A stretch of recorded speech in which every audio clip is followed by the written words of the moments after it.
आज बात करेंगे कि कई बारी मिसकैरेज का रीजन जो है वो पुरुष के शुक्राणु स्पर्म डीएनए फ्रेगमेंटेशन भी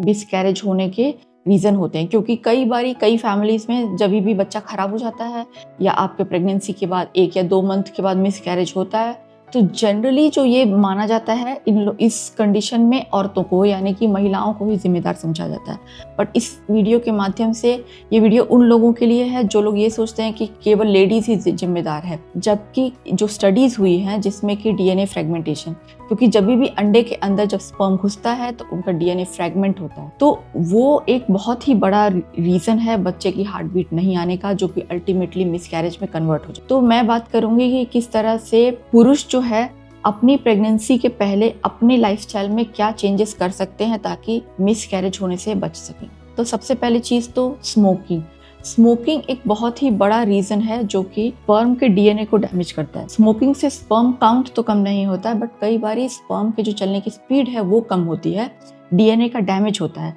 तो एटलीस्ट पहले से नहीं तो कम से कम प्रेगनेंसी अगर आप प्लान कर रहे हैं तो उसके 3-4 मंथ पहले से, हालांकि स्मोकिंग किसी के लिए इंजूरियस है, मैं कभी भी ये सजेस्ट नहीं करती हूँ, बट एटलीस्ट अगर आप प्रेगनेंसी की जर्नी में हैं, आपकी वाइफ ट्रीटमेंट ले रही है आईवीएफ का, आपको कई दिनों से दवाई इंजेक्शन चल रहे हैं, बट अगर रिजल्ट में प्रॉब्लम आ रहा है तो आप एटलीस्ट 3 महीने से स्मोकिंग को बंद कर दें। उससे आप देखेंगे कि आपके प्रेगनेंसी में या फिर अगर मिसकैरेज हो रहे हैं तो उसमें एक बहुत बड़ा चेंज आता है। दूसरी चीज जो है जो डाइट हमेशा आपका जो प्लेट है उसमें एंटीऑक्सीडेंट की मात्रा को आपको बढ़ा के रखना है, जो कि आपको कैसे मिल सकता है। तो आपके जो फ्रूट्स का प्लेट है वो कलरफुल हो, उसमें हर तरह के जो डिफरेंट कलर्स के फ्रूट रहते हैं, अनार, कीवी, संतरा, जो भी फल में चिया सीड, फ्लैक्स सीड वगैरह भी आप ले सकते हो, इनसे एंटीऑक्सीडेंट की मात्रा बढ़ती है तो स्पर्म का डीएनए डैमेज इससे कम हो। उसके अलावा अल्कोहल का भी लिमिट है, वो जनरली 30 ml से ज्यादा